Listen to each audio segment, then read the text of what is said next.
Good morning. आज हम आपके पास इसलिए आए हैं कि हम कुछ जलवायु परिवर्तन के बारे में चर्चा कर सकें। पहले भी मैंने आप लोग को बताया था कुछ, उसमें कुछ प्रश्न आपके हो तो पूछ लीजिएगा बीच में। अभी मैं बेहद जिस पर चर्चा करूँगा वो है कि भाई ग्रीन हाउस इफेक्ट क्या होता है, why it is called green house gas. कभी सोचा आप लोगों ने कि ग्रीन हाउस इफेक्ट क्यों कैसे हैं? ग्रीन हाउस इफेक्ट बताएंगे। ग्रीन हाउस कहाँ से आया, पैदा कहाँ से होती है? आपने देखा होगा कहीं, आपने ठंडे मुल्कों में कहीं आप वीडियो देखते हो, ठंडे मुल्कों में हम लोग देखते हैं कि कहीं पौधा जमाने के लिए ग्लास हाउस बनाते हैं। सुना देखा ग्लास हाउस बनाते हैं, उसमें पौधा हम जर्मिनेट करते हैं। उससे फ़ायदा क्या होता है कि उसमें गर्मी मिलती है उसको और पौधा आगे मतलब बढ़ जाता है उसमें। ये है उसका फ़ायदा, मतलब जो उसको हम कहते हैं ग्लास हाउस।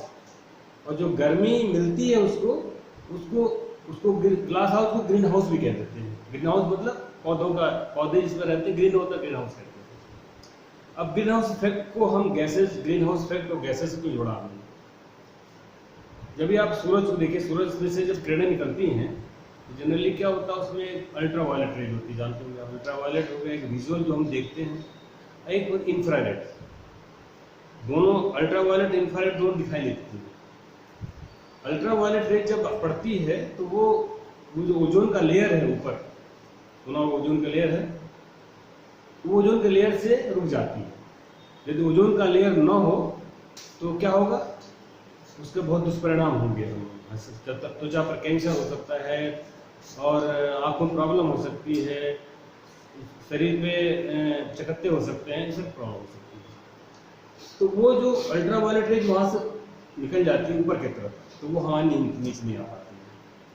जब ये विजुअल पड़ती है, विजुअल जो जिसे वहाँ से देखते हैं हम लोग, विजुअल जो पड़ता है रेज, और वो जब किसी पदार्थ पर पड़ते, शीशे पड़ता है, तो वो शीशे से क्या पड़ने के बाद वो इंफ्रारेड बन जाता है।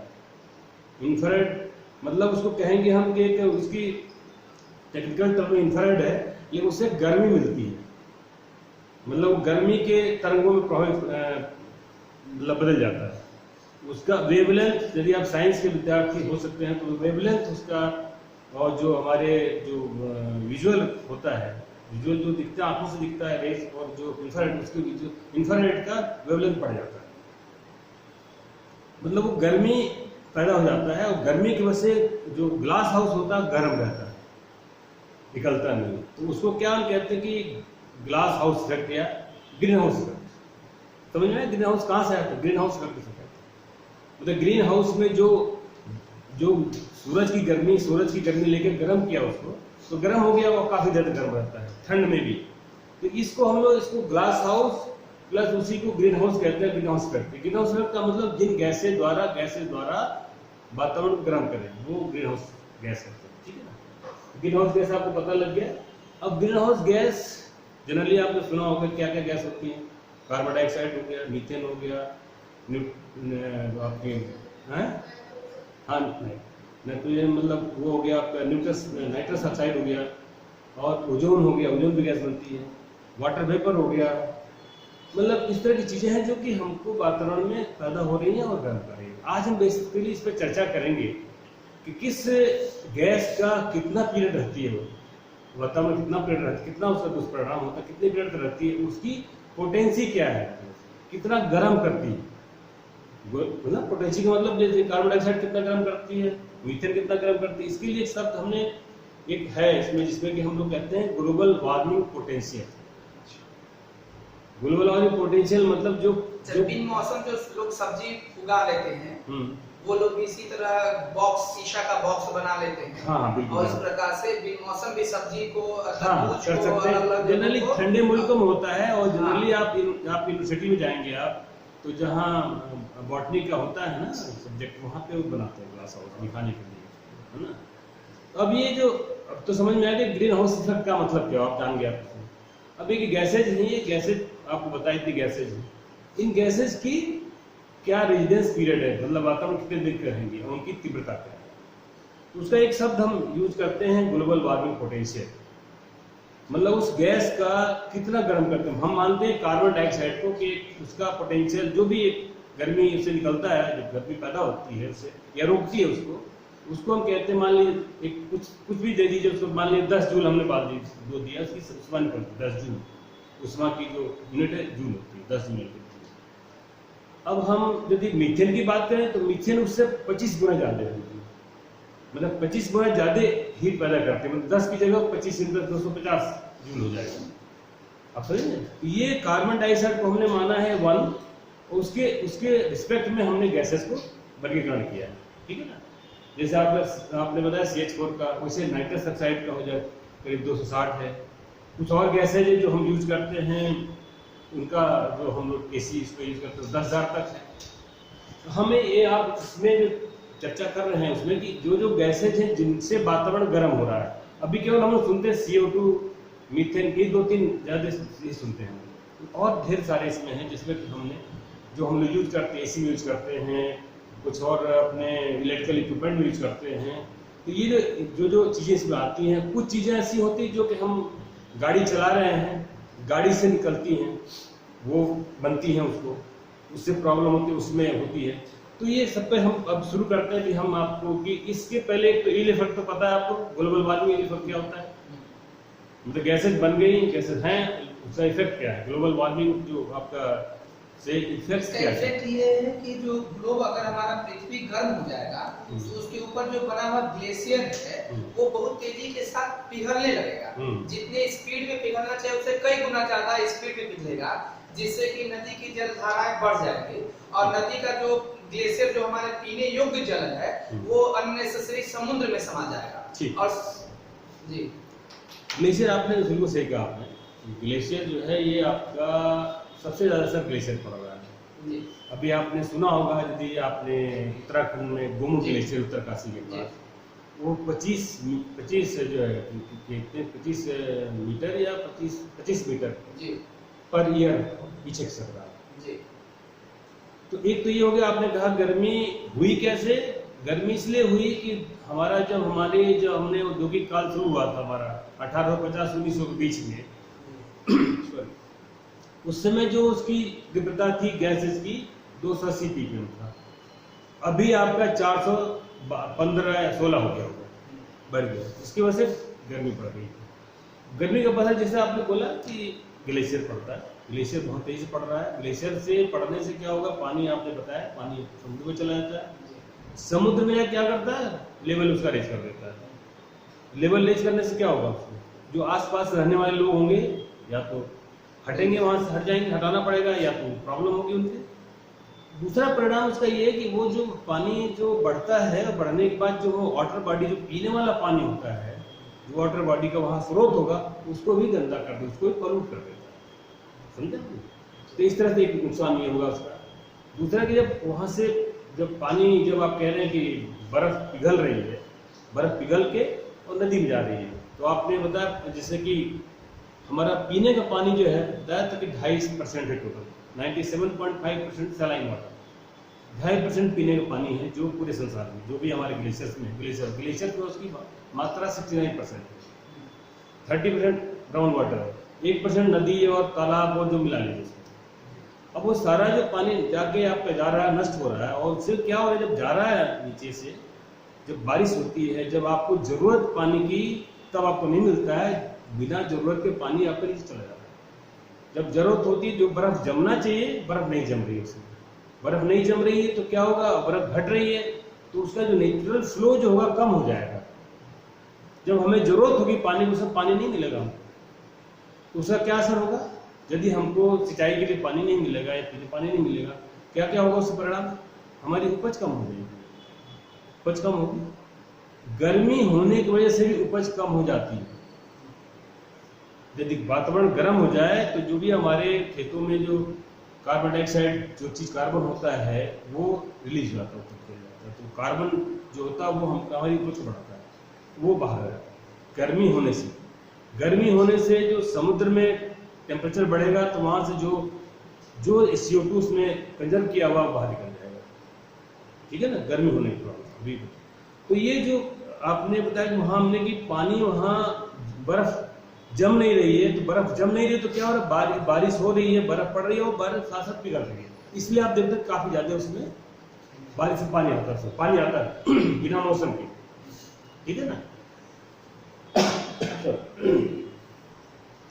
ये जो एक परिणाम, और दूसरा क्या उसमें है, जब आप पानी पिघल रहा है, मतलब ग्लेशियर पिघल रहा है, ऊपर जो पहाड़ पे जो छोटे छोटे उसमें गड्ढे होंगे या ताल होंगे, वो क्या भर जाते हैं। भरने के बाद उनकी मात्रा पानी में बढ़ने लगती है, और बढ़कर जब ज्यादा होता है तो क्या होता है, बस्ट हो जाता है। जैसे आपने सुना होगा भी जोशीमठ के पास चमोली में घटना भी हुई थी, ग्लेशियर टूट के गिरी, हाँ पूरा पहाड़, हाँ पहाड़ नहीं, ग्लेशियर से वही बस्ट करता है, पानी बहुत तेज आता है और फिर वो प्रलय मचा देता है नीचे, जो जो सामने पड़ेगा उसको ले जाता है। तो ये उसका एक वो है। और मान लीजिए स्लोप, मान लीजिए स्लोप है बर्फ का, उसमें भी क्या होता है, हल्का हल्का गर्मी से स्लोप में जो जगह होती है वो पिघलने, मतलब बर्फ पिघलने लगती है, वो फिर एवलांच कहते हैं, बर्फ नीचे खिसकती है, एवलांच सुना आपने, बर्फ के बड़े बड़े पहाड़ खिसकने लगते, उसको एवलांच कहते हैं। तो ये उसका ये मतलब एवलांच हो गया। अब जब पानी जब एक बार, अब उसके बाद क्या है, बारिश होती है। आजकल देख रहे हैं, आज अब बहुत तेज बारिश हो रही है ना, बारिश बहुत तेज बारिश हो रही है। परिणाम क्यों तेज बारिश हो रही है हमारे, इसका भी वाटर वेपर से लिंक्ड है। इसका वाटर वेपर के बारे में बताया था कि जैसे जैसे वाटर वेपर जो है, जैसे गर्मी बढ़ेगी वैसे गर्मी बढ़ी, वाटर वेपर की मात्रा बढ़ेगी, वाटर वेपर की मात्रा बढ़ी, गर्मी बढ़ेगी, गर्मी बढ़ेगी, वाटर वेपर, ये साइकिल में। तो इतनी ज्यादा इसमें बढ़ जाता है कि इसको आप समझ लो, जैसे गर्मी बढ़ी उसकी होल्डिंग कैपेसिटी जो होती है पानी की वातावरण की बढ़ जाती है। और कुछ होने के बाद मान लीजिए उसका टेम्परेचर थोड़ा सा, कहीं भी हवा कोई आई, पहाड़ से आई, या कोई ऐसी हवा जिसका टेम्परेचर कम है, तो जैसे उसका टेम्परेचर कम होगा वो कंडेंस हो जाएगा। कंडेंस मतलब बादल के रूप में, बादल, और कुछ होगा तो बारिश होगी। अब बहुत तेज होती है, तो पानी की मात्रा इतनी ज्यादा बादल में कंडेंस हो रही है कि जब भी बारिश हो रही है, देखो आप कितनी तेज बारिश होती है, आप भी फील कर रहे होंगे, बारिश बहुत थोड़ी देर बाद बहुत तेज बारिश होती है। ये इसका परिणाम है, ठीक है ना। अब आप देखिए कि आप इसके अलावा और क्या नुकसान है इसके। आप पहाड़ों में जाइए, क्या कहते हैं, वाइल्ड फायर, जंगल में आग लग जाती है, लगती है, जंगल में आग लग जाती है। टेम्परेचर बढ़ता है तो आप ये सोचो, कभी कभी आपके दिमाग ख्याल आता है कि पहले यहाँ पे कौवे बहुत होते थे, गौरैया होती थी, अब नहीं दिख रहे। सोचते हैं आप लोग, कभी मेढक दिखते थे पहले, बड़े बड़े, नहीं दिखते, क्या हुआ, कहाँ गए। ये कहते हैं एक्सटेंशन है, मतलब जो हमारे जो है ना, ये सब इसको कहते हैं कि एक्सटिंक्ट हो गए, मतलब खत्म हो गए। तो जैसे जैसे खत्म होंगे, आप खत्म होंगे तो हमारा क्या फर्क पड़ेगा उससे बताइए। मान लीजिए जानवर खत्म, मतलब इस तरह खत्म, और क्या फर्क पड़ेगा बताइए। हमारा जो चक्र है, इको साइकिल जो होती है, जिसमें कि हर प्राणी, हर जो ऑर्गेनिज्म काम कर रहा है, वो क्या, एक मेढक खत्म हो गया तो उसकी जगह जो उसे कीड़े उड़े खाता तो कीड़े की संख्या बढ़ जाएगी, वो हमारी फसल खा जाएगी। मतलब ये उसका दुष्परिणाम हो रहा है, जो भी हो रहा है गर्मी की वजह से, ठीक है ना। ये फिर आपका क्या होगा, जहां यदि आपने बारिश हुई और सारा आपका, शहर में आप हैं, शहर में है तो देखिए आजकल आपका जो सीवर जो है, सीवर का पानी मिल जाता है, सीवर का हो गया, सब गंदा पानी ले कहाँ पहुंच जाएगा, नदी में चला जाएगा, नदी में चला जाएगा। उस तरह से जो गांव में है, पूरा खेत का पानी यदि है जिसमें फर्टिलाइजर पड़ा होता है, वो सब पानी ले जाकर नदी में, और उसमें फास्फोरस और नाइट्रोजन की मात्रा बढ़ जाती है खेतों में, जब नदी में, उससे क्या होता है, एल्गी होती है, जलकुंभी होती है, बहुत तेज फैलती है, बहुत तेज फैल के क्या होगा, उसे फूलने के बाद उसमें क्या होगा कि आपको बस एक परत छा जाएगी उसके ऊपर, और जो नीचे जो है उसके जो ऑर्गेनिज्म है, नीचे जो एक्वेटिक कल्चर है, उसके नीचे एक्वेटिक जो होते हैं, उसको उनको सनलाइट नहीं मिलेगी, और सनलाइट नहीं मिलेगी तो उसको क्या होता है, जलीय जीव को हानि पहुंचेगा। नहीं, वो खाना अपना, जैसे उसमें क्या होता है कि हमारा, जिसको कहते हैं हम लोग कि जो एक शैवाल होता है, शैवाल देखा, नाम सुना शैवाल आपने, शैवाल जो है, जैसे बाहर पेड़ हमारा जैसे खाना बनाता है लेके, वैसे जमीन पानी में वो खाना बनाता है, उससे लेके रोशनी से, सन की रोशनी से, हाँ। वो जो खाना, वो जो शैवाल होता है, उसको उसको एक बैक्टीरिया खाता है, और वो एक उसको कहते हैं बैक्टीरिया, उसका एक नाम है, बैक्टीरिया खाता। वो जो है बैक्टीरिया या जानवर कह सकते हैं उसको, वो छोटा सा, वो उसको मछलियां खाती हैं। मतलब उनका जो पलने का भोजन का चक्र है वो खत्म हो जाएगा। खत्म हो जाएगा क्या होगा, यदि वो शैवाल रोशनी नहीं मिलेगी, शैवाल को खाना नहीं बना तो क्या होगा, शैवाल खत्म हो जाए, उसे पूरा इकोसिस्टम हाँ, गड़बड़ हो जाएगा। उसे मतलब आप समझिए कि उसका नदी का किचन बंद हो गया। बंद हो गया तो तब या तो वो मर जाएंगे या हट जाएंगे। तो हट जाएंगे तो और सिस्टम खराब हो जाएगा, है ना। ये एक उसका उसमें प्रॉब्लम आती है, मतलब ये इस पानी के लिए। फिर आपके यदि गर्मी बढ़ती है, मान लो आज के दिन क्या बहुत, जब गर्मी होगी तो बहुत तेज गर्मी होगी, हीट वेव्स कहते हैं ना, वो बढ़ गई है, हीट वेव्स होती है, जैसे लू चलती है। उसमें जो खेतों में जो हमारे खेतों में जो कार्बन होता है वो बाहर निकल जाता है, उससे क्या उपज कम हो जाता है, ठीक है ना। ये मोटा मोटा आप समझो कि ये जो इसके नुकसान हैं, ठीक है ना। तो इन सब इसको इस नुकसान को कम कैसे करें, इस पे हम लोग चर्चा करेंगे। अब आप बातें में कि ग्रीन हाउस गैस क्या होती है, ग्रीन हाउस गैस में CO2 कैसे बनती है, CO2 कहाँ से आती है।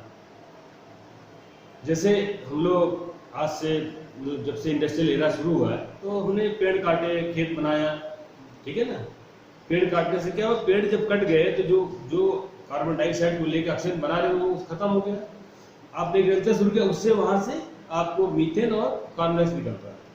मतलब एक तो सिस्टम खत्म हो, जो जिसको वो ऑक्सीजन बदलता था, और प्लस यहाँ और बढ़ गई, ठीक है। गाड़ियां हम चलाते हैं, ट्रांसपोर्ट मान लो करते हैं, ट्रांसपोर्ट करते हैं, इसमें डीजल है, कोयला है और पेट्रोल है, जल रहा है, सब CO2 बना रहे हैं। आपके एनर्जी जहाँ बिजली जहाँ बनती है, बिजली बनाते हैं हम लोग, पावर हाउसेस जो थर्मल पावर है, 70% बिजली वहीं से बनती है, प्रोडक्ट बनती है, उसमें बहुत सारी CO2 निकलती है और भी गैसेज निकलती हैं।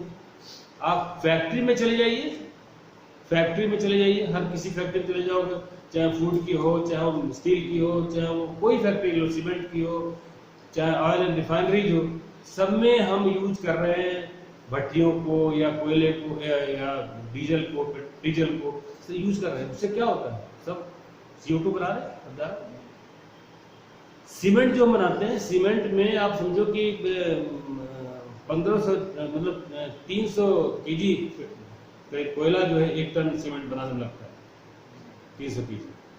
अब वो समझिए कि 1500 डिग्री सेंटीग्रेड बनाते हैं, उसको हम गर्म करते हैं, मतलब 1 kg सीमेंट में रफली 1 kg हम ग्रीन हाउस गैस निकालते हैं। तो जो भी हम इस तरह काम कर रहे हैं उसमें क्या हो रहा है, गैस निकल रही है, CO2 ऐसे निकल। अब आप आइए मीथेन कहाँ बनती है, क्या बेटा, गोबर में, गोबर से जैसे गोबर में तब बनेगी जब आपने उसके नीचे जो है ना, जब उसमें आपको ऑक्सीजन नहीं मिलता है। ऑक्सीजन क्या होता है, जब रख देते हैं हम लोग नीचे, ऑक्सीजन नहीं मिलती है तो ऑक्सीजन से मीथेन मिलती है। और कहाँ बनेगा, पानी जहाँ लगा हो, धान के खेत में पानी लगा होता है ना, वहाँ मीथेन मिलेगा। आप कहीं आपने जंगल डुबा दिया, वहाँ मीथेन निकलेगा। कहीं आपका वेटलैंड है, वेटलैंड समझ रहे हैं, जहाँ वेटलैंड जहाँ दलदली पानी से भरा होता है, वहाँ निकलेगी। एनिमल के जो उसमें जो हमारा बोला गोबर उससे निकलती है, ये चीजें हैं, ये मतलब मीथेन के लिए। अब मीथेन जो है CO2 का जो रेजिडेंस टाइम है 100 साल 200 साल के आसपास, 100 से 200 साल तक रहेगा। मीथेन का करीब 12 साल, ठीक है ना। CO2 की तीव्रता 1 है और इसकी जो मीथेन की तीव्रता 25 है, ठीक है ना। तो अब आप देखोगे जो हमने CO2 बना रहे हैं, CO2 कैसे खत्म होगा, 100 साल जो हमने बना दिया ना, 100 साल तक रहेगा, 100 साल 150 साल तक। मतलब हम आगे हम पेड़ लगाना शुरू कर दें बहुत ज्यादा, आपने गाड़ी चलाना बंद कर दें और भी काम कर दें, तो भी गर्मी कम नहीं होगी। समझ रहे इस चीज को मैं क्या बोल रहा हूँ, समझ में ना कि वो जल्दी नहीं खत्म होने वाली, जो बन गया ऊपर चला गया वो 100 साल तक उसी तरह रहेगा। और जो हम लोग ज्यादा बना रहे हैं वो और ज्यादा और तीव्रता इसलिए आपको गर्मी ज्यादा लग रही है। आप देख रहे हैं दिन पर दिन क्यों हो रहा है इस दौरान, और गर्मी बढ़ेगी और सब समस्याएं। अब मीथेन का बताया हमने, मीथेन जो है हमारा आपको बताया, इसके अलावा इंडस्ट्री में एनर्जी होती है ना, उसमें मीथेन निकलता है और सारी चीजों में। तो मीथेन ये चीज होगी। अब आइए तीसरी चीज है हमारी नाइट्रस ऑक्साइड। नाइट्रस ऑक्साइड होता है जो हम खेतों में जो फर्टिलाइजर डालते हैं फर्टिलाइजर, बहुत ज़्यादा लोग डाल रहे हैं। उसमें क्या होता है, उसका मान लो पूरा 50% या यूज हुआ, 50% नहीं यूज नहीं होता, तो नाइट्रस ऑक्साइड गैस बन जाती है या नीचे जाएगा तो पानी को खराब करेगा। वो जो गैस बनती है नाइट्रस ऑक्साइड गैस, वो जाके ओजोन लेयर को प्रॉब्लम करती है। ओजोन लेयर को, ओजोन लेयर जो ऊपर है, जो जिससे हमको अल्ट्रावायलेट से जिसे बनाती है, उसको खत्म करती है। एक तो ये हो गया। दूसरा, उसकी तीव्रता जो है, तीव्रता उसकी जो है करीब आप समझ लो 260 है, मतलब 260 और 265 के आसपास मान लो, मतलब कार्बन डाइऑक्साइड से 265 गुना ज़्यादा। ठीक है, मतलब आप सोच लो कि इसकी तीव्रता कितनी होगी। उसको हम लोग अभी उस पर ध्यान हम नहीं देते हैं क्योंकि वो एग्रीकल्चर से जुड़ा मसला है, एग्रीकल्चर से जुड़ा मसला है। ठीक है ना, ये हो गया इसमें। अब आप आइए, अब आपको जो है इसके अलावा गैस कौन से बताइए आप। अब आपको बताते हैं कि जो आप एसी में यूज करते हैं ना, एसी यूज करते हैं आप? हाँ। एसी यूज करते हैं। और एसी में जो हम यूज करते हैं, जानते हैं कौन सी गैस यूज होती है उसमें? क्लोरोफ्लोरोकार्बन। अब आप सोचो क्लोरोफ्लोरोकार्बन जो है, क्लोरोफ्लोरोकार्बन के जो ग्लोबल वार्मिंग पोटेंशियल है, जानते कितना है? 10,000 इसके आसपास होगा, थोड़ा ऊपर नीचे हो सकता है ना। 10,200 और उसकी जो उम्र है 100 साल। उम्र मतलब रेजिडेंस टाइम 100 साल। अब आपने सुना होगा कि वो जो लेयर खत्म हो गई थी, सुना? वो इसी कारण से खत्म हुई, सीएफसी की वजह से। सीएफसी की वजह से जो लेयर खत्म हुई थी, खत्म हो रही थी।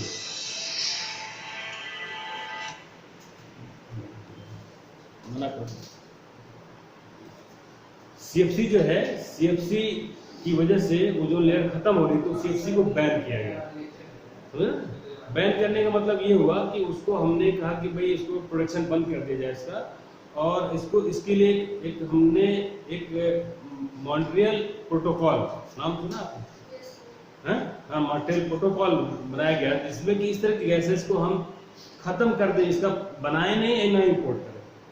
वो उसका टाइम लिमिट है कब तक जो है उसको, इसको 2020 तक जो है या 1995 तक खत्म करना था उसको। 1980 में कुछ हुआ तो 1995 तक। उसके अलावा दूसरी जो गैस है हाइड्रोफ्लोरोकार्बन, HCFC, उसके बाद HCFC आया, उसको बैन किया गया था। HCFC क्या मतलब है, उसमें हाइड्रोजन एटम होता है, तो वो जो एटम जो है वो क्लोरीन को खत्म करता है। उसमें क्लोरीन होता है जो नुकसान करता था, इस क्लोरीन को खत्म करता है। इसकी मतलब मतलब जो कहते हैं ना ओजोन की, जो कहते हैं ओजोन डिप्लीशन पोटेंशियल, उसका इसने बहुत कम कर दिया।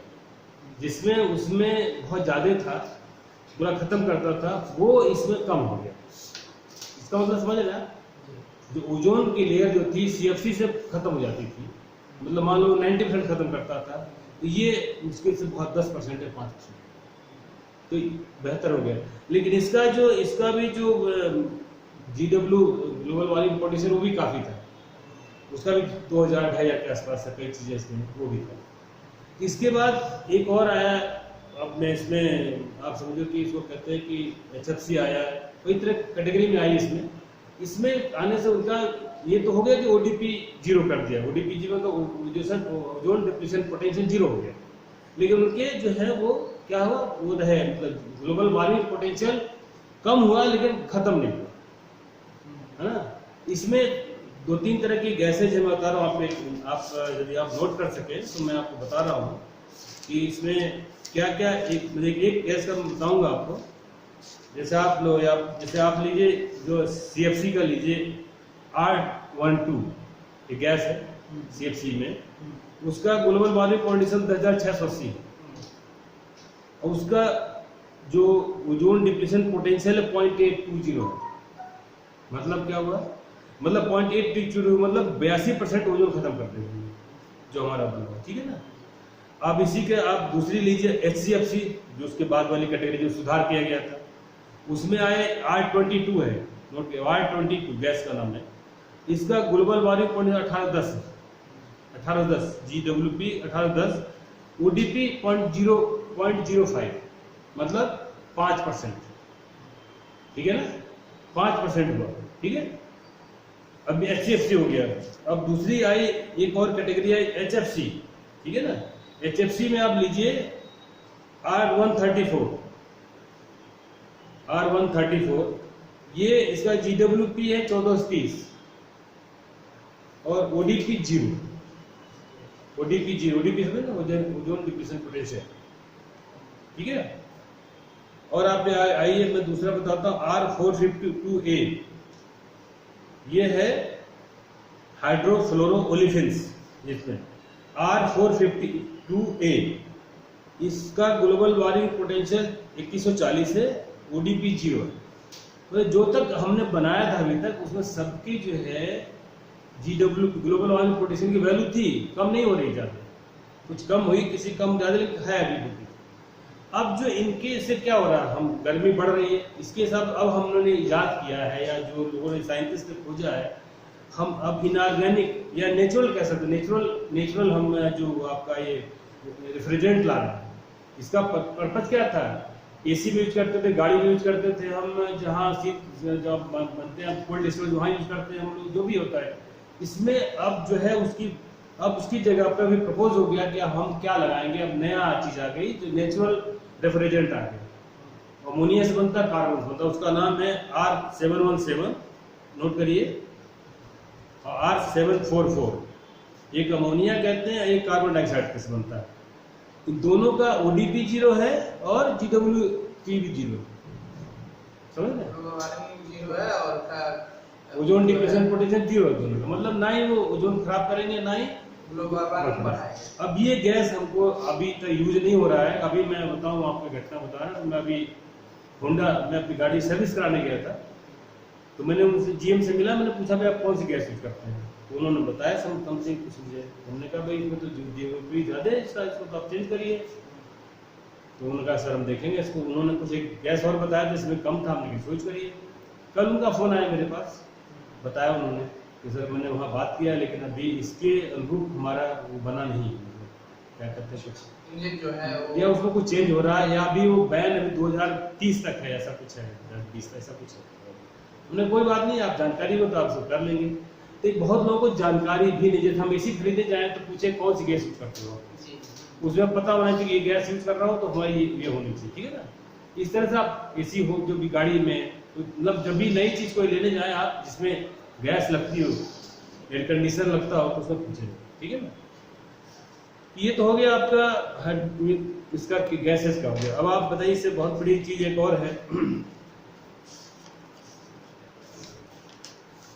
आपने ये गैस का नाम सुना, सल्फर हेक्साफ्लोराइड, सुना कभी आपने? नहीं सुना।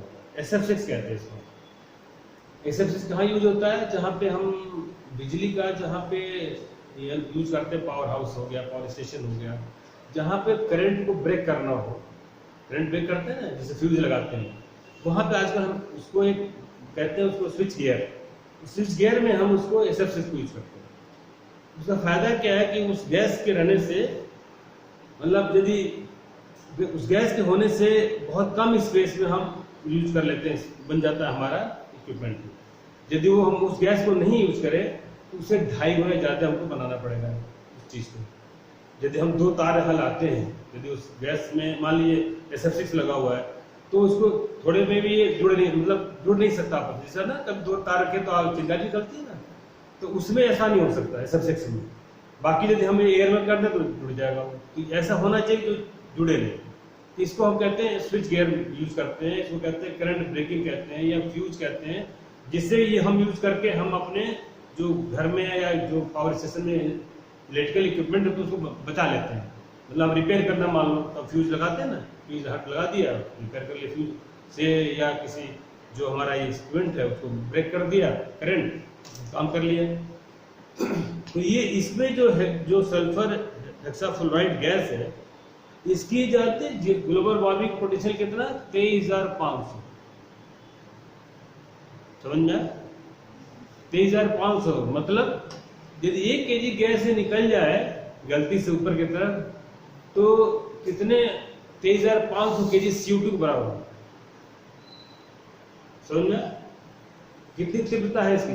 1 kg गैस इसकी हमने लीक कर दिया 23,500 kg CO2 के बराबर। आप कितना पेड़ लगाएंगे? आप सब कम पड़ेगा। मतलब एक गाड़ी को यदि हम निकालें, गाड़ी को मैं 2 लाख किलोमीटर चलाता हूँ तब जाके इतना पूरा होगा। मतलब एक गाड़ी मैंने लिया और 2 लाख किलोमीटर चलाया तब जाके इससे आसपास पहुंचेगा। अब कितनी तीव्र है वो देख लीजिए। 23,500 बताया हमने अभी, है ना? और उसकी उम्र कितनी है? जो रेजिडेंस टाइम कितना है? 3200 ईयर्स। अब आप सोचिए कि ये चीज आप सुना नहीं होगा, आपने सुना था? नहीं सुना होगा आपने, ठीक है ना? इसकी जगह पर हम लोग यूज कर रहे हैं जो है नई चीज कोई। अब एक एयर टेक्नोलॉजी जो प्योर एयर यूज करते हैं, प्योर एयर में रखें और इस गैस में रखें तो प्योर एयर में हमको 2.5 गुना ज्यादा स्पेस लगाना पड़ेगा। लेकिन तकनीकी सुधार की वजह से, कुछ डिजिटलाइज करने की वजह से ट्रांसफार्मर लगा के उसको उसकी बराबरी कर लेंगे। मतलब इस जो प्योर एयर टेक्नोलॉजी यूज करेंगे उसमें हमको ना ओडीपी का प्रॉब्लम होगी ना जीडब्ल्यूपी की प्रॉब्लम होगी। जीडब्ल्यूपी 0 नेचुरल है, हवा क्या नेचुरल है, तो उसकी जगह पे यूज करेंगे। एक और गैस हम यूज करते हैं नाइट्रोजन ट्राइफ्लोराइड NF3। ये कहाँ यूज करते हैं हम लोग? जो आप टीवी यूज करते हैं ना, इसमें LED सोलर पैनल, इसको यूज करते हैं। इसका जो है इसका ग्लोबल वार्मिंग पोटेंशियल जो है इसका करीब 17,000 17,000। अब सोचो कि आप काम करते वक्त, बनाते वक्त गैस तो निकलती होगी जरूर, ठीक है ना? तो कितना हम गैस, ये जो गैस छोटी सी अमाउंट है, लेकिन यदि ये पूरे वर्ल्ड में जोड़ी है आप, वर्ल्ड में कितने टीवी बनते होंगे और कितना नुकसान, थोड़ा भी नुकसान, कितना नुकसान होगा, बहुत ज्यादा नुकसान। इसको हम ध्यान नहीं दे रहे कि ये जो छोटी छोटी चीजें कितनी गर्मी कर रही है। लेकिन अब सवाल ये है कि अब इन चीजों को कैसे रोका जाए आखिर? नहीं, अगर रोकने हम का रोकते हैं तो नहीं, हमारा डेवलपमेंट रुक जाएगा। नहीं, रोकने का तरीका, उसकी जगह पर दूसरी चीज आ रही है।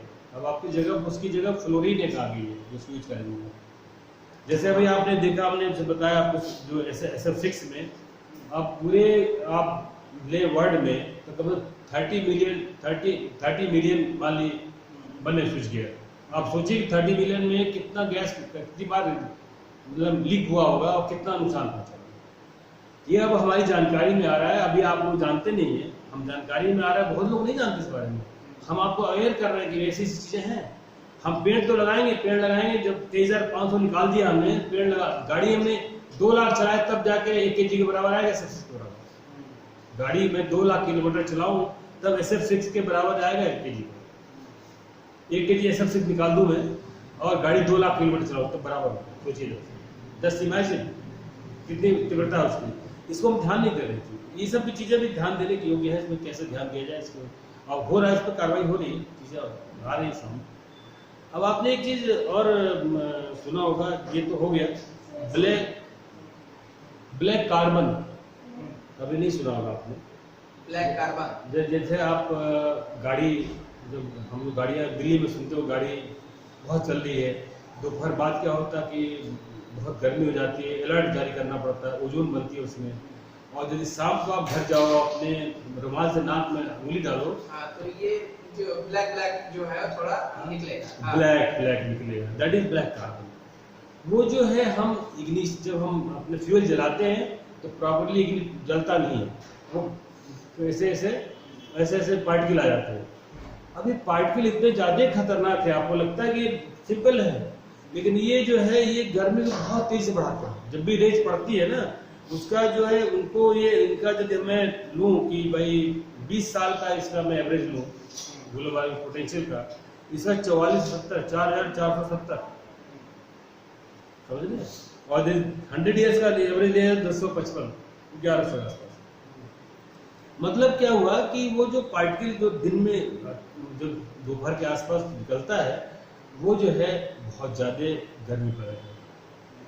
आप देखिए दोपहर में दिल्ली में जहाँ बहुत गाड़ियाँ लगी हों और सनलाइट हो तो ज़्यादा प्रॉब्लम होती है, उसमें दोपहर प्रॉब्लम हो जाती है। दोपहर के बाद उसमें फिर क्या होता है, इसकी वजह से उसमें जो हमारा ये गाड़ियों की वजह से इसमें नाइट्रस ऑक्साइड निकलता है, कुछ वोलेटाइल जो ऑर्गेनिक कंपाउंड निकलते हैं, इनकी वजह से ओजोन गैस बनती है।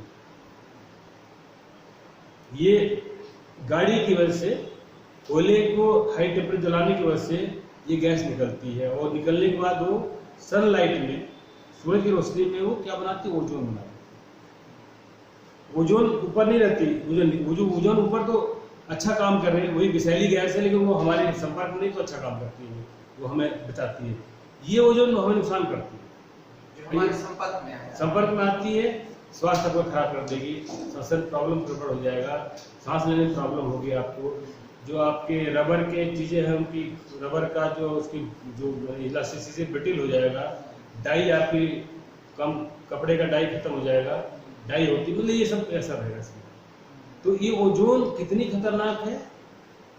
ओजोन, अच्छा ओजोन ये बनता है, ये बनता रहेगा, उसके ऊपर तो खत्म होती की चीज़ें, यहाँ बनता रहता है, खत्म नहीं होता। इस ओजोन की वजह से जो है प्रॉब्लम है, ओजोन की गाड़ी की वजह से।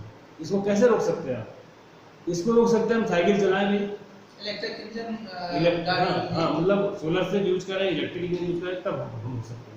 यदि बहुत प्रॉब्लम, आप शहरों में जाएंगे अब कभी दिल्ली में, जब आप, इसीलिए वहाँ अब जो है सीएनजी वगैरह से चलने वाला ऑटो और इलेक्ट्रिक ई रिक्शा को ज्यादा बढ़ावा दिया जा रहा है। नहीं ठीक है, लेकिन फिर भी अभी बहुत गाड़ियां हैं, जो आप जाएंगे दोपहर बाद तो पता लगता है कि क्या स्थिति है। इसलिए गाड़ियों को चलाना, गाड़ियों की प्रॉब्लम ये है, वो तो है ही है, उसमें ब्लैक कार्बन प्रॉब्लम हो गई, ओजोन प्रॉब्लम, दो प्रॉब्लम हो जाती है।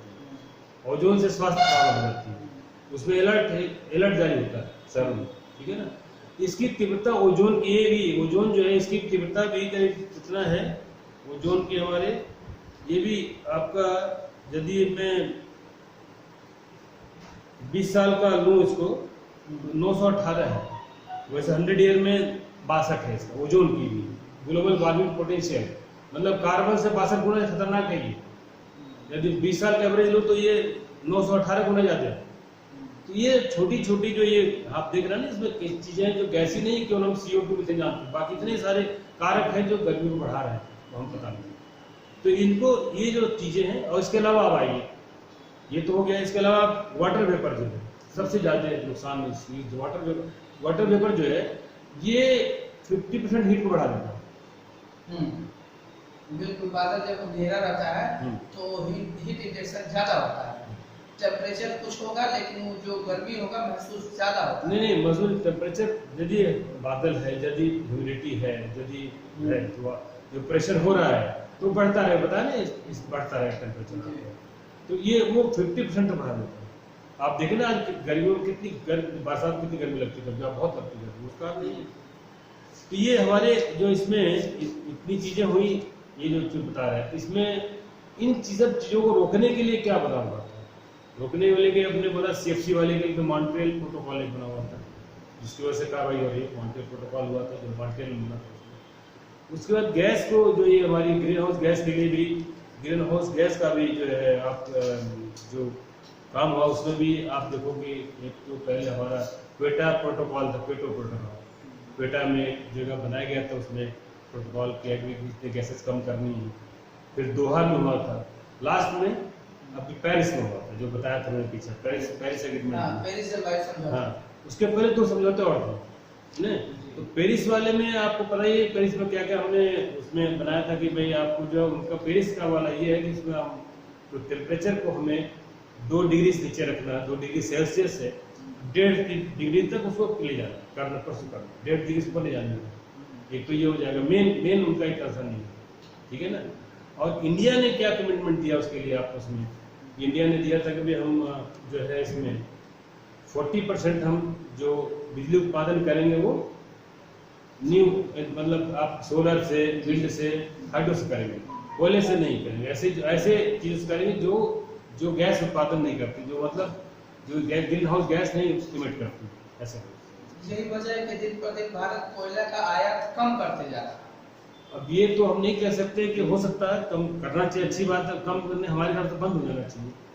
हमारे यहाँ बंद हो जाना चाहिए, क्योंकि ज्यादा प्रॉब्लम इससे लेकिन होगी। अगर बंद हो जाएगा तो फिर बिजली कहाँ से आएगी? अभी तो हम उतने ढंग से बिजली आएगी, नहीं पा रहे हैं। बिजली आएगी नहीं आएगी वो दूसरे सोर्स देखिए आप सोलर लगाइए और भी जाइए, लेकिन कोयला जो है बहुत खतरनाक है, कोयले की वजह से हम लोग प्रॉब्लम बहुत बढ़ रही है। इसीलिए डेवलप देशों को, जो डेवलप कंट्री है, उनको भी चाहिए कि जो उनके पास टेक्नोलॉजी है जिससे कि वो सोलर प्लेट को और सस्ता कर सके। बाय द वे हम अपने घर में सोलर प्लेट लगाना चाहें तो काफी कॉस्ट आ रहा है उसका, अगर उसका कॉस्ट नीचे हो जाए तो हम आसानी से लगा पाएंगे। जैसे उदाहरण स्वरूप एलईडी बल्ब, अब पहले हम 100 वाट बल्ब जला रहे थे, तो 100 वाट बल्ब जलाने पे हम इसलिए जलाते थे क्योंकि वो हमको सस्ता पड़ता था और एलईडी हमारे बस से बाहर था, महंगा पड़ता था। अब गवर्नमेंट उस पर ध्यान दी और उसको एलईडी को सस्ता कर दी, जिससे कि हर व्यक्ति के पहुंच में हो गया, और हर व्यक्ति के पहुंच में हो गया तो हम 100 वाट का बल्ब हम जलाते ही नहीं, हमको अच्छा ही नहीं लगता, अब हम एलईडी जलाते। इसी प्रकार से अगर गवर्नमेंट अपने तरफ से कुछ ऐसा स्पेशल कुछ पैकेज लाए, कुछ ऐसा करे कि जिससे कि सोलर प्लेट सस्ता हो जाए, इसमें बहुत अब घर घर बिजली बना ले। नहीं, इसमें बहुत ज़्यादा ध्यान दिया जा रहा है, ऐसा नहीं है, बहुत ज़्यादा ध्यान, बहुत जगह सोलर लगा भी रहे हैं, बहुत सारी चीजें हो रही है, इसमें ऐसा नहीं है। पहले आदमी आपने देखा जी हाँ, अंतर है बिल्कुल। गुजरात में लेकिन थार में दुनिया का सबसे बड़ा सोलर प्लेट लगाया गया, वो हर जगह हम लोग भी लगाएं, कोशिश करें जो लगा सकते हैं लगाएं, तो ये काम कार्रवाई हो रही है, लेकिन आप हर चीज एक साथ नहीं हो सकती ना, बहुत चीजें हैं हो रहा है इसमें। लेकिन हमारे मानना है कि हम लोग ध्यान दें कि भाई हमें क्या क्या चीज, हम भी साइकिल पे चलें, गाड़ी पे न चलें, हम भी मतलब यूज करें, पैदल जाना, इलेक्ट्रिक व्हीकल यूज करें, नहीं जो जो हम कर सकते हैं, ये नहीं करेंगे आज इस काल में। लेकिन आप भयावह देखिए इसकी कितनी गर्मी बढ़ गई है, अगले 10 साल में कहाँ जाए गर्मी, आप सोचिए जरा सा। आप एसी भी नहीं काम करें, एसी नहीं काम करेगा, बहुत तेज गर्मी होता था तब जाकर 40 डिग्री सेल्सियस आता था, एसी नहीं काम करेगा, बिल्कुल। तो आप क्या करेंगे, बिजली बंद हो गई, बिजली बनेगी नहीं, बिजली आप थर्मल से बनाने के लिए क्या चाहिए आपको, पानी चाहिए, पानी नहीं मिलेगा तब कैसे बनाओगे, थर्मल पानी चाहिए, पानी नहीं मिलेगा आपको। जहां जहां थर्मल से बना रहे हैं वहां पानी की बहुत जरूरत है, तो आपको पानी भी नहीं मिलेगा, पानी पीने को नहीं मिलेगा तो कैसे बनाएंगे आप। ऐसे भी उदाहरण है कि थर्मल पावर को बंद करना पड़ा कि भाई पानी देना पड़ेगा, तो बिजली क्या करें। तो अभी मूलभूत आवश्यकता जो पानी है, हवा है, बिजली मूलभूत में नहीं रहेगा। अब हम लोग तैयारी करना चाहिए कि हम जैसे पहले रहते तो वैसे रहना पड़ेगा, बिना बिजली के ढिबरी और लालटेन में। यदि हम लोग नहीं हम लोग चेते नहीं, हमने नहीं चेते तो हमको उसी काल में जाना पड़ेगा, है ना। तो अच्छा, सबसे बड़ी बात है कि जो लोग हम प्रॉब्लम क्रिएट कर रहे हैं, हम लोग जो संपन्न वर्ग है, उसको गाड़ी भी है उसके पास, उसका बिजली भी उसके पास जाते हैं, और उसके पास फ्रिज भी है, उसके बाद एसी भी। जो संपन्न नहीं है वो आज भी गांव में देखिए बिना बिजली चलो मिल गई है, कोई बात, बिजली चल रही है, लेकिन उनमें फ्रिज नहीं है, एसी नहीं है, ऐसा कुछ काम नहीं करते हैं।